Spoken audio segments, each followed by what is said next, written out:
All right, guys, things are getting spicy on the contract negotiation front. Didn't expect it to get to this point, but it has. And things are getting a little. Some stuff is hitting the fan. Maybe. Maybe. Didn't think we were going to get to this point right now, but with two more games left in the preseason, with just a few weeks left until the regular season starts, we are getting some fireworks popping off on the contract negotiation front, and it concerns one Jamal Adams. So, a couple hours ago, this report came out from Florio. Couldn't cut a video right then and there, but when I saw this, I was like, yeah, this is going to be worthy of some discussion. So, let's break it down, let's talk it through, and let's see if by the end of this talk, I'm moved off my original point of view that there's no way Jamal doesn't play this year. So, headline: Exasperated Seahawks plan to let Jamal Adams finish rookie deal, tag him twice if need be. Now, you can't help but note the word of the use exasperated in that headline, which is certainly going to get your attention, but it is Florio. He could be pulling that word out of thin air to make the story a little more appealing. I don't know. This could just be a flat business thing, and there might not be any real exasperation here on the part of the Seahawks, but who knows? It's Florio. This is what he does. So let's run it down. The Seahawks are at the end of their rope in the Jamal Adams negotiations. More than a week after making reportedly a final offer to the fifth-year safety with no plans to budge, a league source tells PFT that the team is truly done negotiating with Adams. They believe they've made a fair and appropriate offer, and that if he doesn't want to accept it, he can play out his option year and get franchise tagged twice for 2022 and 2023. So the article, I'm not going to read the whole thing, but short version is Adams on his current deal would make about $10 million this year, $13.5 million the next year, and then $16.25 million the following year, which is in all three cases less than the average annual value of the extension that we offered him. Okay. Hardball. Sounds like we're playing some hardball, and again, it could easily just be the sort of thing where Florio is using terms like end of their rope and exasperated and da-da-da to make it sound like things are a little more frayed than they are. I don't know. But it does seem like the hard balls have come out, because I've said many times this offseason that Jamal Adams does not have the leverage that some people assume because of the franchise tag. He cannot ask for the moon and expect to get it because of the franchise tag.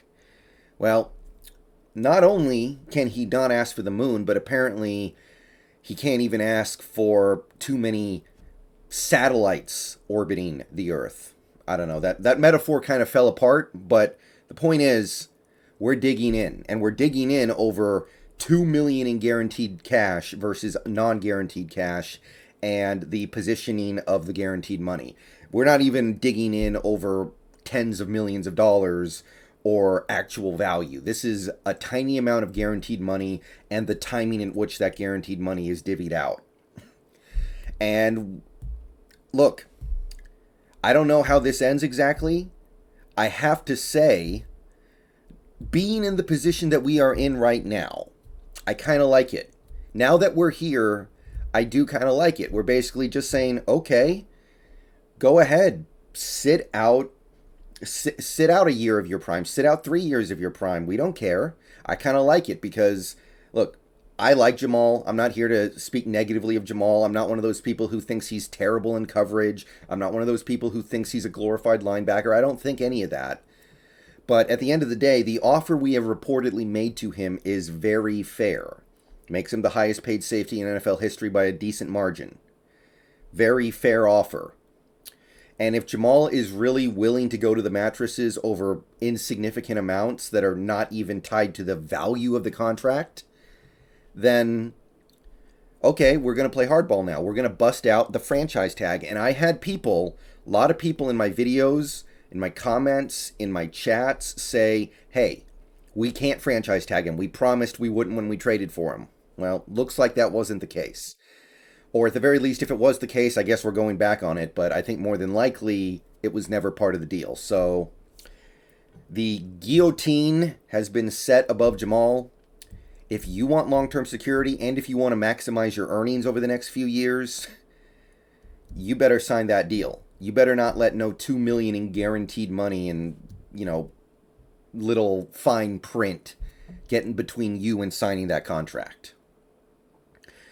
Now, the fact that we're here right now it comes back to the fact that we traded for him in the first place, and I think that in some ways we may be regretting that trade.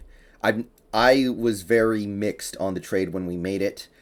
I think having a chance to sit here and look back at it, I know Jamal Adams is a phenomenal player. I do. I think he might be the best safety in the league. I think he's generational.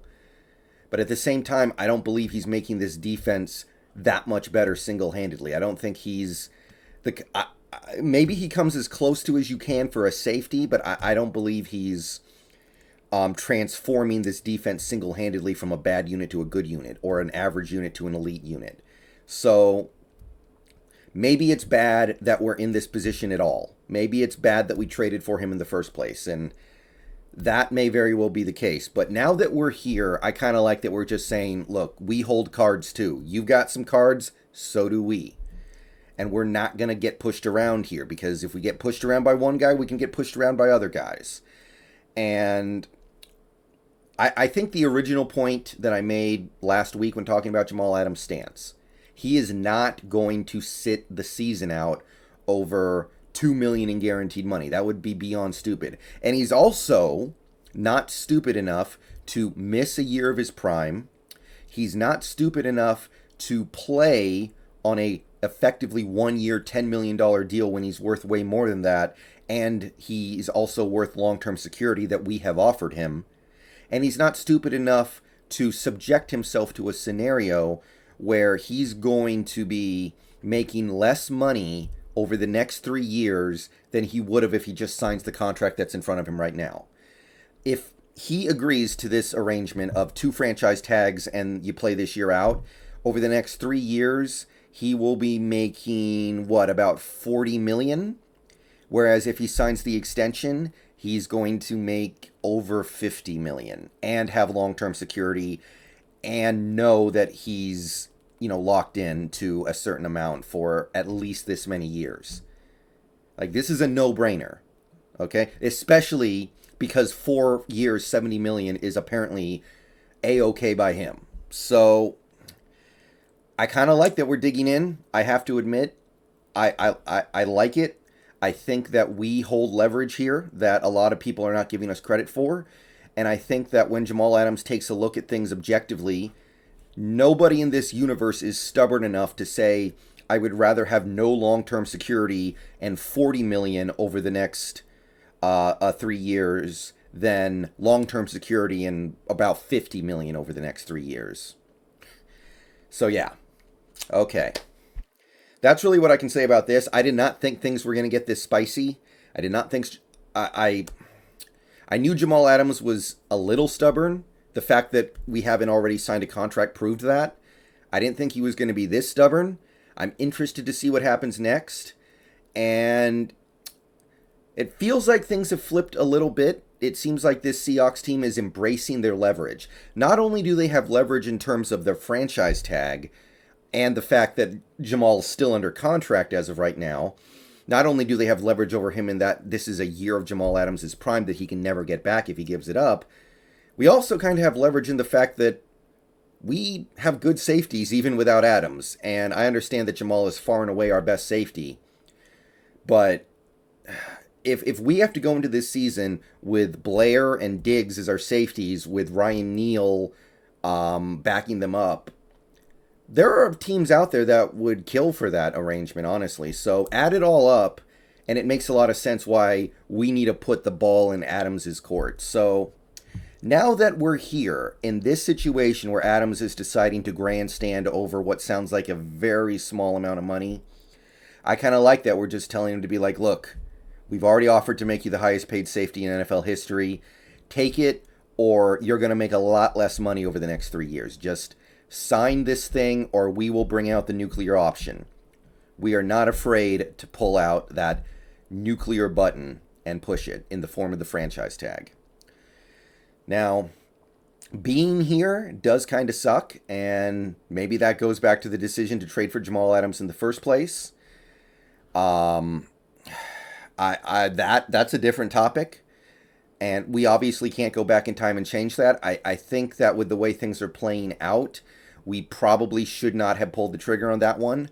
I don't know. I feel like Jamal Adams has kind of proven he's not that kind of transformational player. When you're giving up 2 first-round picks, even if they're 2 bad first-round picks, and I get it. Those picks were not very good. Those picks do not have that much value. You kind of want to get a transformational player, and Jamal's not that. And the fact that we are now in this situation with him is another kind of tipping point towards the people who argue we should not have made this trade. So I've always been a little on the fence about the Jamal thing, whether or not the trade was good. The fact that we've gotten to this point kind of tips it to me towards, probably shouldn't have pulled the trigger on that one. But now that we're here, I like the way this team is flexing their muscles. I'm going to get out of here. Peace out. Go Hawks. Interesting stuff. Did not think we were going to get here right now. Let me know what you think down below. It's kind of confusing to follow everything all the way through, but in a vacuum, I like us using our leverage. Let's hope it works out. See you guys later.